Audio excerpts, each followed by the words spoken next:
करीब 21 साल की एक लड़की होती है। वो अपने घर से अचानक से लापता हो जाती है। जब घर वालों को इस बात की भनक लगती है तो उस लड़की को हर जगह ढूंढा जाता है, तलाश किया जाता है, लेकिन वो लड़की मिलती नहीं है। आखिरकार घर में एक तरीके से तूफान आ जाता है। घर के लोग परेशान हो जाते हैं। बात पुलिस तक पहुंचती है और पुलिस को ये जिम्मेदारी दी जाती है कि उस लड़की को जितने जल्दी हो सके ढूंढ कर लाया जाए। एक दरोगा आखिरकार उस लड़की को तलाश कर लेता है और ढूंढ करके ले आता है। पहले तो लड़की गायब होती है तो घर में कोहराम मच जाता है, तूफान आ जाता है। लेकिन जैसे ही दरोगा उस लड़की को लेकर के आता है तो फिर दरोगा के घर में, ना केवल घर में बल्कि उसके विभाग में भी तूफान आ जाता है और शुरुआत में उस दरोगा को लाइन हाजिर कर दिया जाता है। बाद में दरोगा सस्पेंड भी हो जाता है। यदि पुलिस ईमानदारी से इस केस की जांच पड़ताल करे तो शायद उस दरोगा को जेल भी जाना पड़ जाएगा। और इस घटना के बाद से पूरे उत्तर प्रदेश के पुलिस में किरकिरी मच चुकी है। हर कोई ये सोच करके हैरान है कि आखिरकार दरोगा ऐसी नीच हरकत कैसे कर सकता है। नमस्कार, स्वागत है आपका हमारे चैनल पर। आज की जो सच्ची घटना मैं आपको सुनाने जा रही हूँ, ये सच्ची घटना है उत्तर प्रदेश का। एक जिला लगता है कानपुर और वहीं का थाना है रेल बाजार और इसी का ही एक इलाका लगता है फैजपुरगंज। दरअसल एक विधवा महिला, उसके 3 बेटे होते हैं और 2 बेटियां होती हैं। एक बेटी जो सबसे छोटी होती है, जिसकी उम्र लगभग 21 साल के आसपास होती है।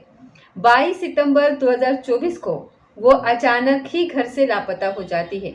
उस महिला ने अपने बेटी को हर जगह तलाश किया, उसके बारे में पूछताछ करी, आसपास के लोगों से भी पूछा, लेकिन वो 21 साल की लड़की जब अचानक से लापता हो जाती है तो उसके बारे में कोई खैर खबर मिल नहीं रही थी।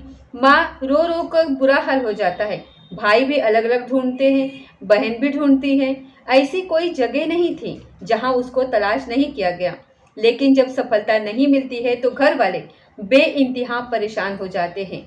आखिरकार माँ संबंधित थाने यानी कि रेल बाजार पहुंच जाती है और रेल बाजार जाने के बाद अपनी बेटी की गुमशुदगी के बारे में बताती है कि मेरी बेटी घर से अचानक से लापता हो गई है। पुलिस वालों ने शुरुआत में तो इस मामले को इतने गंभीरता से नहीं लिया, लेकिन जब माँ बार बार थाने आ रही थी, बार बार पुलिस से रिक्वेस्ट कर रही थी कि इसकी बेटी को जल्द से जल्द तलाश कर दीजिए, आखिरकार वो कहाँ होगी, किस हाल में होगी, परेशान होगी, आप लोग ढूंढ दीजिए। तब पुलिस की आंखें खुलती हैं, नींद टूटती है पुलिस की और मुकदमा दर्ज कर लेते हैं, वो भी गुमशुदगी का।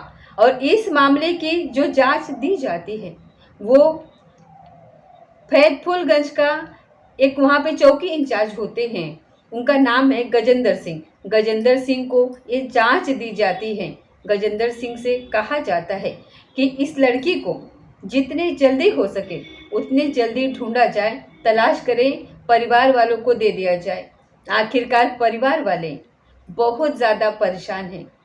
आखिरकार गजेंद्र सिंह ने इस लड़की के पास जो मोबाइल नंबर था या जिससे ये लड़की संपर्क में होती है, उन सब के नंबरों को सर्विलांस पर लगाया जाता है और सर्विलांस पर लगाने के बाद पुलिस हर वक्त सक्रिय हो जाती है ये देखने के लिए कि आखिरकार इसकी कहीं लोकेशन मिल जाए, कहीं कोई ऐसा तार जुड़ जाए जिससे इस लड़की तक पहुंचा जा सके। आखिरकार पुलिस को एक दिन सफलता मिल जाती है और पता चलता है कि महाराष्ट्र प्रदेश की राजधानी मुंबई का एक इलाका है। मुंबई के उस इलाके में इस लड़की की लोकेशन मांडवी इलाके में देखी जाती है। आखिरकार पुलिस ने एक टीम बनाई और टीम की अगुवाई कर रहे थे चौकी इंचार्ज गजेंद्र सिंह ही होते हैं वो, और गजेंद्र सिंह के साथ 1-2 और महिला कांस्टेबल भी होती हैं, पुलिस भी होती है और एक टीम तैयार की जाती है। और साथ ही जो लड़की का भाई होता है उसको भी साथ ले लिया जाता है। कार से सीधा मुंबई पहुंचते हैं और मुंबई जाने के बाद जिस लोकेशन पर वो लड़की होती है, आखिरकार उसके सर्विलांस की मदद से वो लड़की मिल जाती है और जैसे ही लड़की मिलती है उसको हिरासत में ले लिया जाता है। उससे कहा जाता है कि तुम्हारी गुमशुदगी का मुकदमा दर्ज है, अब तुम्हें कोर्ट में पेश किया जाएगा, जो भी तुम्हें कोर्ट में बोलना है बोलना, उसके बाद ही तुम्हें जहाँ जाना है वहाँ तुम जा सकती हो, लेकिन ऐसे तुम नहीं जा सकती। आखिरकार पुलिस ने उसे अपने गाड़ी में बिठाया, भाई को भी गाड़ी में बिठाया और जो बाकी पुलिस वाले थे, चौकी इंचार्ज, सब के सब कार में बैठ जाते हैं और यहाँ से सफ़र शुरू होता है 1307 किलोमीटर का, यानी कि 1307 किलोमीटर का सफ़र होता है। ये मुंबई से मांडवी इलाके से कानपुर के इस रेल बाजार थाना क्षेत्र में जाना होता है इनको। गाड़ी स्टार्ट हो जाती है। जैसे ही गाड़ी स्टार्ट होती है, उस पुलिस वाले की जो नज़र थी वो इस लड़की पर कुछ टेढ़ी सी नज़र पड़ती है, यानी कि देखते ही इस लड़की को तरह तरह की उसकी आंखें कुछ बता रही थी। भाई भी शायद समझ रहा था, बहन भी समझ रही थी, बाकी लोग भी समझ रहे थे, लेकिन वो बड़ा अधिकारी था, उन सब में किसी को कुछ बोलने की हिम्मत थी नहीं। अभी गाड़ी चलकर 142 किलोमीटर ही चली थी, यानी कि नासिक पहुंचे थे मुंबई से, और जैसे ही मुंबई से नासिक पहुंचते हैं गाड़ी रोक ली जाती है। लड़की के भाई से कहा जाता है कि तुम्हें उतरना होगा और हमें एक और लड़की को बरामद करना है। लड़की हमें झांसी में मिलेगी। आप एक काम करो, यहाँ से तुम सीधा अपने घर पहुँच जाओ और फिर जाकर के हमसे मुलाकात करना, बातचीत करना। कोई दिक्कत परेशानी आए तो हमको बताना। लड़का बार बार कह रहा था कि साहब समझने की कोशिश करो, बहन है मेरी, लेकिन पुलिस वालों ने उसे डराया, धमकाया और कहा कि जैसा कह रहे हैं वैसा करो, क्योंकि हमें और भी काम है। वो लड़का कुछ कर नहीं पाता वहाँ पर, और वो एक रेल का टिकट लेता है। टिकट लेने के बाद सीधा कानपुर की तरफ वो सफ़र चलने लगता है उसका। अब लड़की, साथी दरोगा और उसके साथ और पुलिस के जो टीम के सदस्य होते हैं वो सब बैठे हुए थे इंतजाम से। तभी उस दरोगा के मन में अचानक से गंदे ख्याल आने शुरू हो जाते हैं और उस लड़की के तन को अलग अलग हिस्सों में वो छूना शुरू कर देता है, उससे अश्लील बातें करने लगता है। वो लड़की विरोध करती थी तो उसको फिर बहुत बुरी तरीके से डराया जाता है, धमकाया जाता है, और उसने जो इतने दिन तक जो गायब थी उसके बारे में क्या कुछ नहीं कहा गया। वो लड़की शांत हो जाती है। तभी आगे जो एक महिला सिपाही बैठी हुई थी उसने कहा कि सर आप ऐसी बातें क्यों कर रहे हो, आपको ये बातें करना शोभा नहीं देता।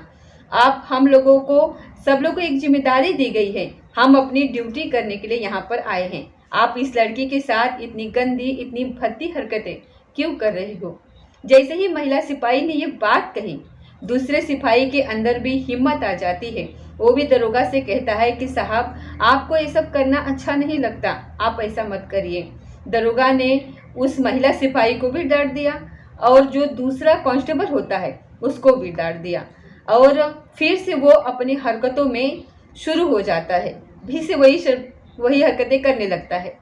सफ़र शुरू होता है, 182 किलोमीटर का साफ सुथरा सफ़र होता है, वो ख़त्म हो चुका था, लेकिन पुलिस वाला चाहता था कि ऐसा कुछ हो जाए। लेकिन 1125 किलोमीटर का जो सफ़र होता है वो नासिक से लेकर के कानपुर तक उस लड़की की ज़िंदगी का सबसे दुबा और सबसे बेकार सफ़र था, क्योंकि उसको बार बार टॉर्चर किया जाता है, बार बार उसके शरीर को अलग अलग हिस्सों में छूने की कोशिश की जाती है। उस लड़की के साथ वो सब करने की कोशिश की जाती है जो एक सभ्य नागरिक कभी भी सोच नहीं सकता। ये सब यहाँ से तो हो जाता है। उसके बाद जब ये 10 अक्टूबर 2024 को कानपुर इनकी कार पहुँच जाती है, जब कार यहाँ तक पहुँचती है तो लड़की को मजिस्ट्रेट के सामने पेश किया जाता है।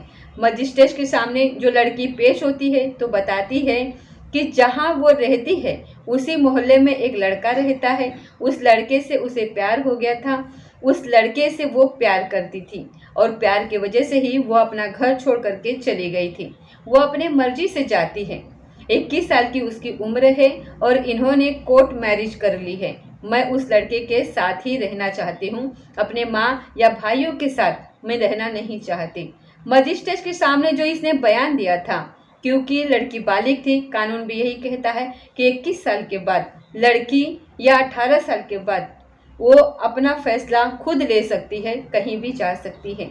जज ने जैसा उसने कहा वैसा ही उसने कर दिया। इसके बाद उस लड़की ने अपने भाई से रात तक, यानी कि लगभग 1125 किलोमीटर का जो सफ़र उसने जो तय किया था, जो उसने परेशानियां झेली थी, दरोगा ने जो उसके साथ अश्लीलता की थी, बदतमीजी की थी, उसको छूने की कोशिश करी थी, बैड टच जो किया था, वो सब के बारे में अपने भाई को बता दिया।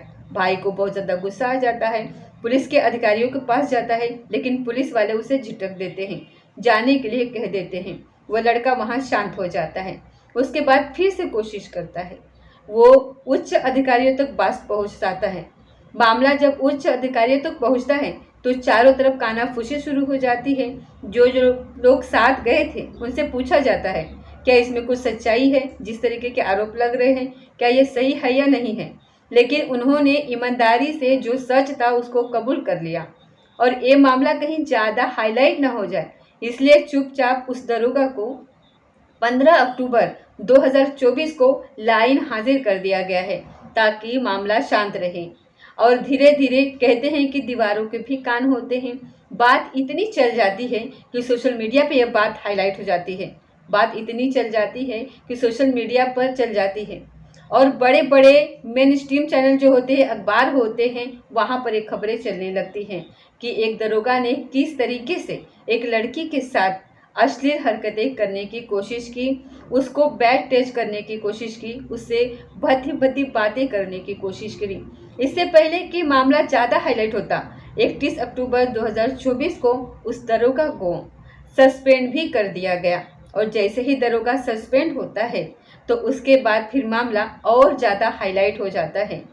अभी मामला ज़्यादा हाईलाइट होने वाला था कि इस दरोगा की एक और कहानी सामने आ जाती है, पेश होती है। दरअसल इसकी जो पत्नी होती है उसका नाम प्रियांशी चौधरी नाम है। प्रियांशी चौधरी बड़े अधिकारियों के सामने पेश होती है, जाकर के कहती है कि साहब, मैं भी अपनी एक कहानी बताना चाहती हूँ। दरअसल ये दरोगा जिसका नाम गजेंद्र सिंह होता है, इसकी शादी प्रियांशी चौधरी से होती है 22 अक्टूबर 2023 को। शादी के 1 महीने बाद वह अपने पति के साथ कानपुर रहने लगती है और जो पति के जो असली रंग होते हैं वो रंग दिखने लगते हैं। किस तरीके की उसकी गंदी सोच थी, किस तरीके के वो गंदे कारनामे करता है। वो अलग अलग लड़कियों से बातचीत करता था, किसी न किसी बहाने से बातचीत करता था।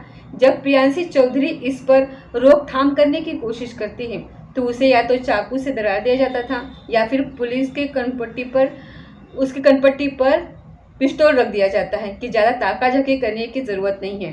हद तो तब हो जाती है जब प्रियांशी का ही नंबर अलग अलग लोगों को डिस्ट्रीब्यूट कर दिया जाता है।